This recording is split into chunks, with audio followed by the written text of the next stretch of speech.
మాయల పెన్సిల్ ఒక చిన్న గ్రామంలో ఉండే స్వాతి అనే అమ్మాయి ప్రతిరోజూ బడి నుండి ఇంటికి వెళ్లే దారిలో అడవి మార్గంలో వెళ్లేది.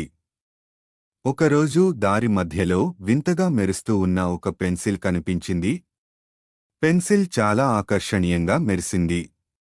కాసేపు ఆలోచించి స్వాతి ఆ పెన్సిల్ను తీసుకుని తన బాగులో పెట్టుకుంది. రాత్రి ఆమె తన చదువుల బుక్ తీసుకుని ఆ పెన్సిల్తో రాయడం మొదలుపెట్టింది. ఆశ్చర్యంగా తను ఏది రాస్తే అది నిజంగా జరుగుతుంది. స్వాతి చాలా ఆశ్చర్యపోయింది. ఇది మాయల పెన్సిల్ అని గ్రహించింది. మరుసటి రోజు తన స్నేహితురాలు కీర్తిని కలిసింది.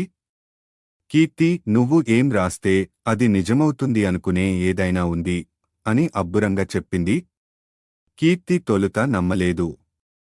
కాని స్వాతి పెన్సిల్ పని చూపించడంతో కీర్తి కూడా ఆశ్చర్యపోయింది.